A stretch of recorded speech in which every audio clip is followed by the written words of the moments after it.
Dear Logan, Dad said we'd have a house. Dad lied. It's a cabin, he says, but it's more like a shack. I have my own room, though. Well, technically, I have a loft that he built in the main room. It's just a mattress sitting on a platform and a low lamp. But there's a curtain I can draw if I want privacy, and I have it to myself. At least I do when I'm not sharing it with the local wildlife. Some people will tell you that squirrels are cute and cuddly. They are not. You can consider yourself warned. I'm sorry I can't reply to anything you've said in those letters. I haven't gotten them. Them yet. They're probably in the mail. I really hope they're in the mail. Maddie. Alexandria, Virginia. Logan couldn't hear the music. It simply pounded, beating in his skull until he wanted to scream. And maybe he would. It's not like anybody would hear. He highly doubted anyone would care. With so many bodies pressed so close, he was almost anonymous. Almost, but not quite. He was a little taller than average, his hair a little darker. Only 2% of the population had green eyes, but Logan's most distinguishing feature was his shadow. And as he pushed through the crowd of bodies on the dance floor, he could feel the big man following in his wake. And a little part of Logan wanted to crawl into some hole and hide, at least until the election was over and America had a new president. Maybe he or she would even have a screw-up son, if Logan was lucky. But Logan hadn't been lucky in a real long time. The noise had dropped a decibel or two when he pushed out of the living room and down the hall and that led to the kitchen, where the game was already underway. Well, if it isn't the first son and his shadows, Logan's least favorite person said 2 seconds after he walked through the swinging door. The light was a little brighter in here, the music a little softer. For once, Logan could actually hear himself think. "You should fold, Dempsey," he said. "What?" Dempsey asked. Logan looked down at the table, covered with brightly colored chips and overturned cards. "You should fold, quit while you're ahead." Dempsey looked like he wanted to get out of his chair and fold Logan into a new shape, and he might have tried if not for Logan's shadow. What do you know about it?" Logan didn't miss a beat. "I know you need a queen to make your straight, which means you've got an 8% chance under the best circumstances, which this isn't, considering Peterson isn't holding any already. Considering Peter there is already holding one." Now Dempsey really did get up. "You cheating or something?" "No," Logan said, shook his head. "I'm paying attention." Logan always paid attention to everything. Sometimes 2 inches of bright fabric was all that stood out between life and death. After all, once you came to grips with that, cards are easy. The whole table, the whole game, made sense to Logan with one glance. For a second, he wanted to join his friends, and he would have if he hadn't noticed a long ago that they weren't really his friends at all. The music got louder for one brief moment as the door behind him opened and closed. Logan didn't turn around, though. Charlie had his back. So Logan wasn't expecting it when an arm slid around his neck and a soft cheek pressed against his. "Logan!" the girl practically screamed. She slurred her words slightly and felt unsteady on her feet as she pulled Logan even closer. Then her phone was in her free hand, and she was screaming, "Let's take a selfie!" A bright flash filled the air, and Logan's eyes burned while Charlie yelled, "No phones!" "But my followers," the girl complained as Charlie ripped the phone from her hands. "You'll get this back at the end of the night," Charlie told her. He slid the phone into his back pocket and glanced at Logan as he questioned the girl. "How did you get this in here anyways? We've got open gates. We've got agents at the gates. We should have taken your phone away." The girl looked confused. "They didn't take my phone." That's the backup. They did take my phone. That's the backup phone. Charlie wanted to groan. Logan could tell. I've got to talk to someone, Charlie yelled over the still pulsing music. He stepped towards the door but stopped himself. Something wrong? Logan asked, as if he didn't already know exactly what Charlie was thinking. You can leave me alone for 5 minutes, you know. That's what she said in Paris. I apologize for Paris, Logan reminded, and Berlin. But I refuse to apologize for London because those scones I brought you were delicious. Rascal. Charlie sounded like a man who couldn't decide whether to laugh or cry or shake the boy he was paid to protect. What? Are you afraid I'm going to sneak out and go to some wild party? Charlie, I'm at a wild party. Besides, I need to go to the bathroom. Or are you going to follow me there too? It was discussed after Buenos Aires. At this, Logan shook his head. Well, we all have things to regret about Buenos Aires. Logan eased closer to the bathroom, and Charlie eased towards the door. Charlie, go. Yell at the new guys. You've got your panic button?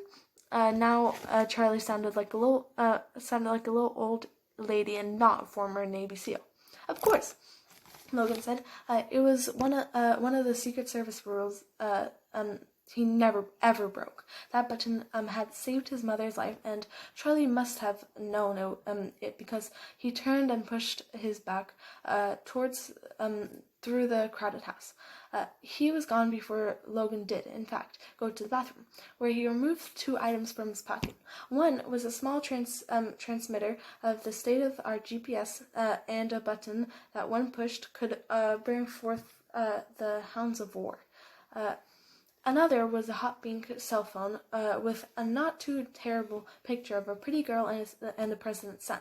Logan did not stop to wonder how long it would take Charlie to realize Logan had picked his pocket.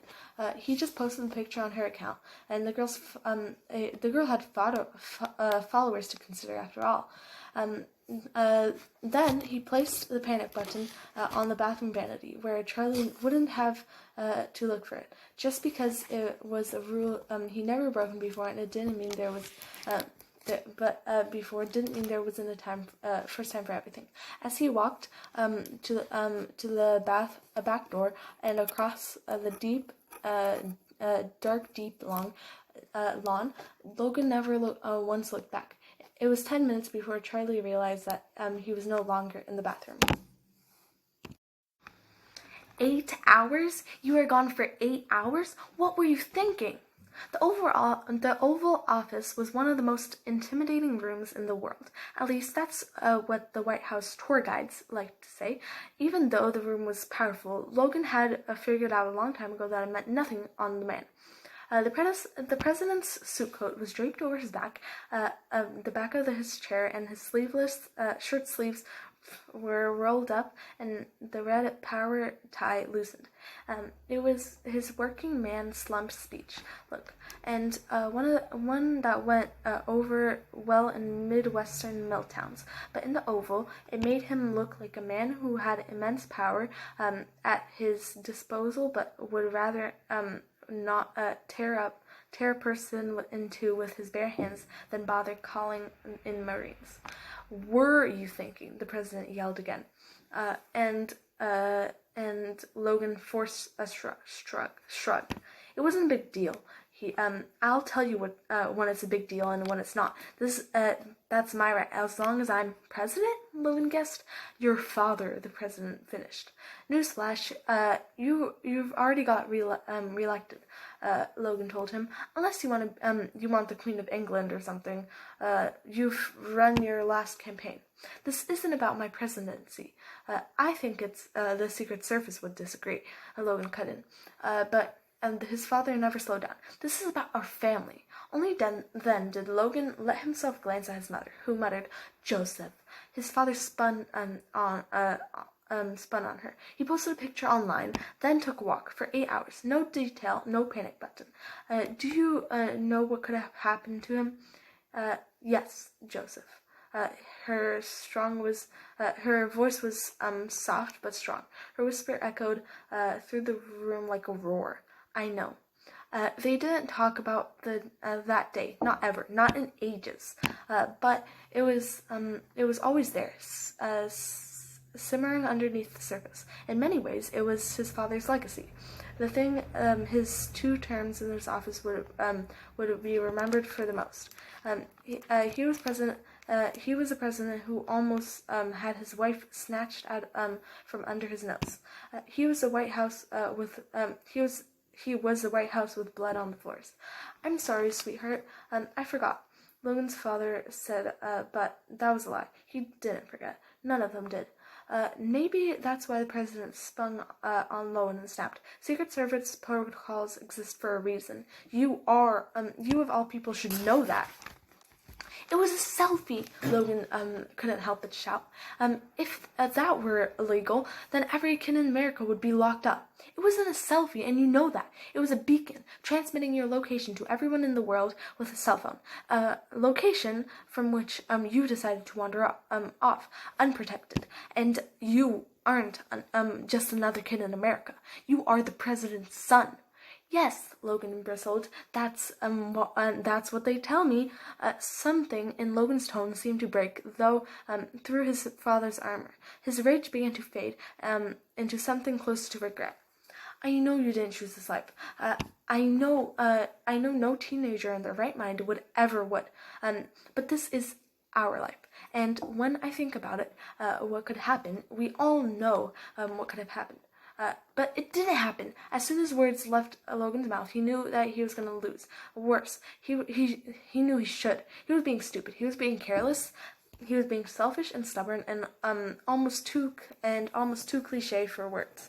But he hadn't been able to help himself. Not in London or Berlin or Buenos Aires. Logan really was his own worst enemy, which was saying something he knew. I'll apologize to Charlie. I won't do it again. I know you won't do it again, but it's too late to apologize to Charlie. What do you mean? I mean, Charlie got hoodwinked by a 16-year-old again, so Charlie doesn't work here anymore. What? Did you transfer him to Treasury or Charlie has a nasty habit of losing the president's son, so now Charlie has to find a new job. You can't do that, Logan snapped, but the president smiled. I can do anything. I'm not just the president of the United States. I'm your father. Joseph, the first lady warned. Come on, Dad. You've got what? A year left in office. What are you gonna do? Lock me up until CNN stops caring about us? For a moment, Logan's parents seemed to consider the idea, but then a smile passed between them, which was worse. If Secret Service can't keep you offline and out of trouble, then we're going to send you someplace where online is and in trouble isn't an option. Logan didn't even try to bite back his laugh. Yeah, Mr. President, good luck finding that. Logan was already to the door, his hand on the knob, and when his mother said, "Oh, we've already found it." Dear Logan, we've been here 6 months already. I can't believe it. Can you believe it? It feels like we just got here. And in other ways, it feels like I've never lived anywhere else. Like my old life was just a dream. Were you a dream? I told Dad that this has been the most excellent experience, but I'm ready to go back to our real life now. He just smiled and said, "This is our real life." I asked him when we are going back, and he didn't answer, which is an answer all on its own, isn't it? Sometimes I think he doesn't want to go back, and sometimes I think he can't. We can't. I just don't know why. Maddie. Come here, kiddo. There's something we need to talk about. The last time Maddie's dad had said those words, she found herself on 3 planes, each progressively smaller from the last, within a week. So needless to say, she wasn't the good kind of excited when he pulled up a chair at their old battered table. Maddie had never really understood why they had 4 chairs. It's not like they did a lot of entertaining, not unless you counted the time Maddie had forgotten to lock up the cereal and in an airtight container, and a bear had tried to break through the cabin's front door, which Maddie totally did not count. The bear hadn't been invited and would never be welcome again. So, she didn't really trust the look in Dad's eyes when he glanced at the empty chair that wasn't stacked with library books. Where are we going this time? Where are you going this time? She asked because she knew him too well. Too well. It had been just the two of them since Maddie was 3 and her mom had died. And that was before they moved to the middle of nowhere. For 6 years, it had been just the two of them. If Maddie didn't know her father, she didn't know anyone. There were no other options. I'm not going anywhere, he said quickly, guiltily. I'm not going anywhere right now. Then, what is it? It took a lot to scare Madeline Rose Manchester. She'd seen her father take a bullet. When she got up to pee in the middle of the night, she usually carried a revolver. Fear and Maddie went away, way back. But she never see her father look quite like he looked right now. Nothing's wrong, kiddo. It just I heard from D.C. That, at last, stopped Maddie's heart from racing. At that point, Maddie's heart wasn't beating at all. Maddie thought her father had burnt that bridge, salted to the earth, gone as far from the edge of the map as possible, and then dropped straight down and landed here, smack dab in the middle of nowhere. You're not going back, Maddie blurted out, because it turned out there was something worse than moving to a place where your best friends were either fictional or fur-covered. There was knowledge that your father might take another bullet. You quit, she reminded him. That's right, kiddo, I did quit. And they wouldn't have me anyways, even if I wanted to go back, remember? He patted the leg that still ached sometimes, and pulled aside the collar of his shirt, just far enough to see that his second biggest scar. Yeah, Maddie laughed, but it wasn't funny. Kind of hard to forget. I'm sorry, kiddo. What I'm trying to say is the president and the first lady are sending us a surprise. For a moment, Maddie couldn't help herself. She thought about the ice cream sundaes at the White House, that the White House chef used to make. She remembered one time when the first lady let her try on her shoes and she'd worn to the inaugural ball. She could almost smell the new leather in her of her favorite chair in the White House screening room. So when her dad got up and walked to the door, she wasn't ready to follow him. Not consciously. She couldn't stay back. Maddie could never stay behind. What's the surprise? As soon as they stepped off the porch, Maddie felt it, or maybe she saw it, heard it. She couldn't be sure. She just knew that something big was coming. Ripples spread through the water of the lake. The trees started to sway. Glaciers lined banks of the lake, and it swirled like sand, stinging and blinding. Part of Maddie knew what she was going to see before the helicopter appeared, hovering over the trees and dropping softly to the ground. What kind of surprise, Dad? She asked again as his arm went around her, pulling her tight. Maybe she knew the answer, and that's why she pulled back, why she was squeezing her eyes shut. It had nothing to do with the wind that swirled around her, full of the silt and gravel and leaves. Maddie knew there was.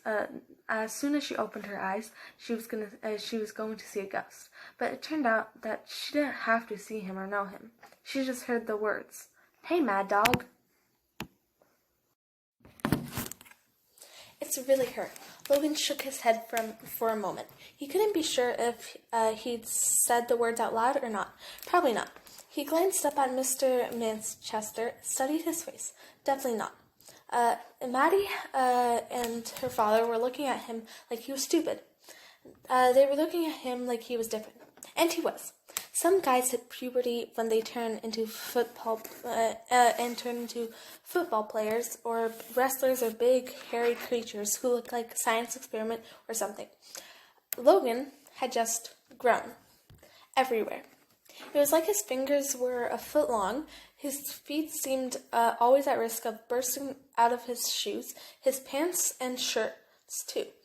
He was like the Incredible Hulk, but not green and not quite so angry. He was definitely angry. He could feel also. No, he could also feel it was fading a little. Like he was still in the helicopter, looking down at the lake, and about 1,000,000 acres of wilderness, and a tiny dot that was his destination. Logan's anger looked smaller from there, and it was a long way off. And now there was only him and Mr. Manchester and a girl he used to know. "It's you." This time he was sure he said it out loud, because Maddie's dad glanced at her and held out his hand for Logan. "Good to see you, rascal." Mr. Manchester shook his head like he was a man, but something about it made Logan feel like he was more like a kid than ever. He'd been through probably 12 pairs of sneakers since he'd last seen the man, but in Mr. Manchester's presence, Logan felt as if he might be 10 until the end of time. "You too, sir." Logan said. He watched Maddie listen to the words. She didn't say anything. "How are your parents, Logan?" It was the first time Mr. Manchester had ever called him by his first name. It made Logan pull back for a moment, rethink things. Remember that Maddie's dad wasn't the head of the president's detail anymore. And now he was just Logan's dad's friend. And he was supposed to be fun. "My parents are well, sir. The president's blood pressure was a little high the last time I saw him, but that's to be expected." "Yes, I can imagine it is," Mr. Manchester said, and then smiled. Is that why he's punishing you?" Maddie asked. "I mean, they're punishing you, right? No one would, why would anyone else come here?" Logan watched her speak. Her voice was the same, but her mouth was different.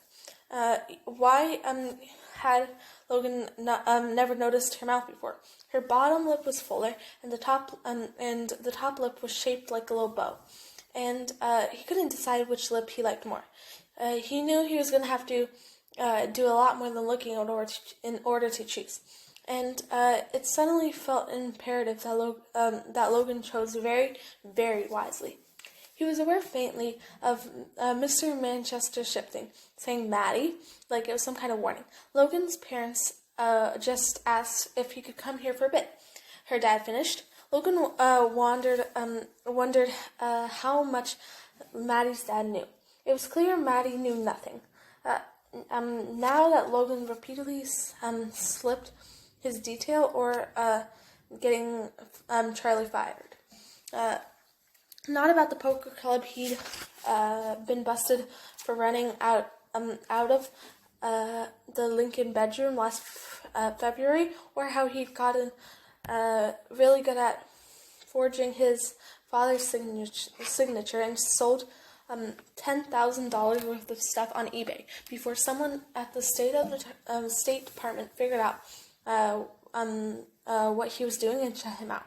Logan had 6 different social media accounts in the name of former presidential pets, and 3 of them were still operational.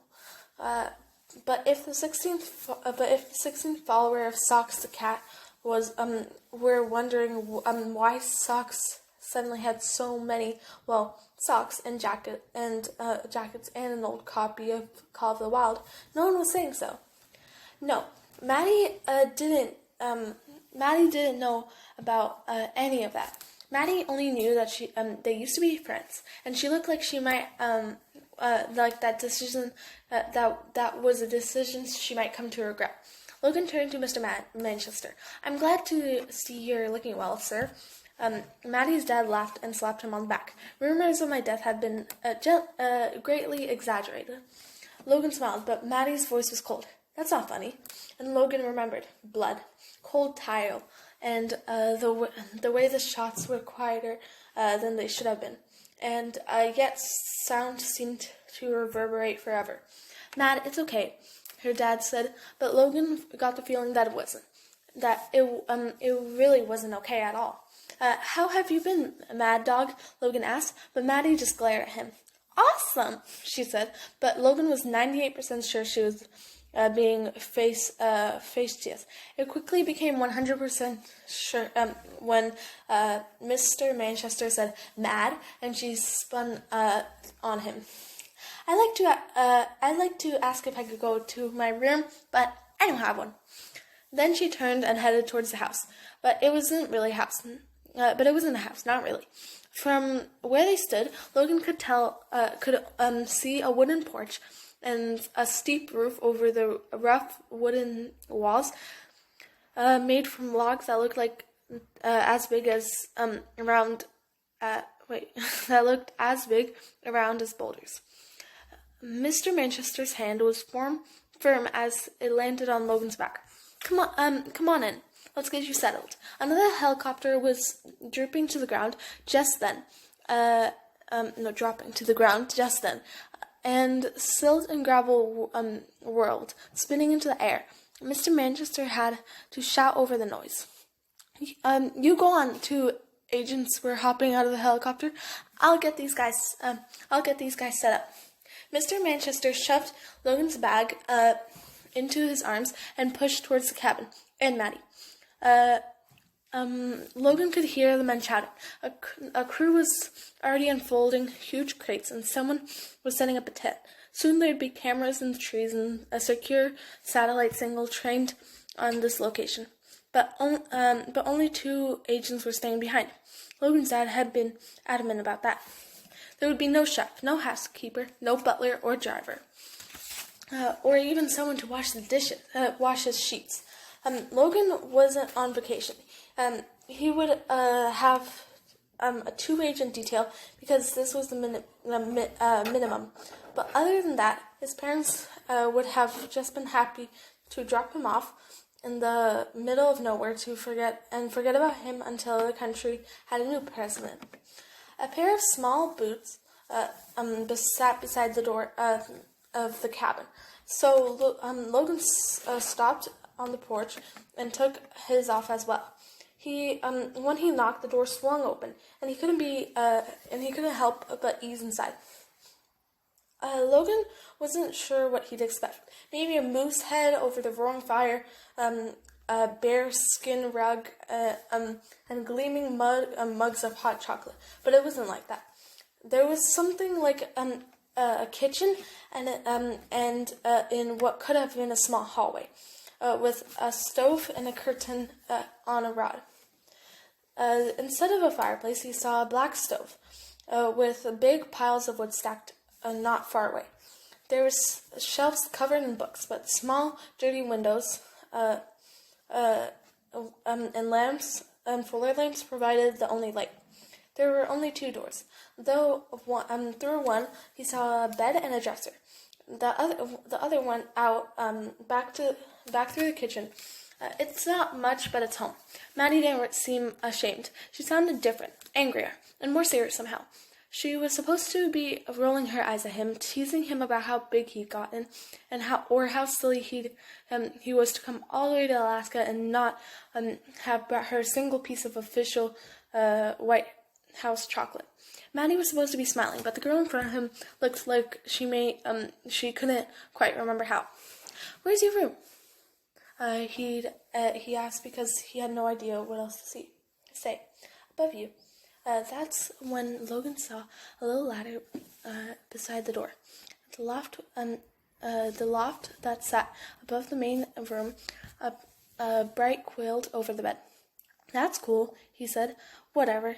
"No, I mean it," Logan said. He'd been living in the most famous house in the world for 7 years, and in its own way, this small cabin was nicer and happier than 1600 Pennsylvania Avenue would ever be. "This is nice, Mad Dog. It's warm, but that's because Mad's got a fire going." Only then did Logan realize they were no longer alone. Her father was pulling a stack of books from one of the chairs at the table, and Logan turned. He saw a cabin with sparkly dresses There were 2 sizes too small for the girl that he just met. There were old copies of teen magazines and a bottle of fingernail polish by the window. Right beside a hatchet that appeared to have sequins and rhinestones around the handle. Maddie?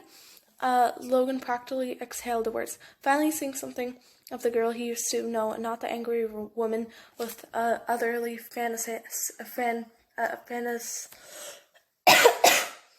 fascinating mouth. What? She asked. What? She asked.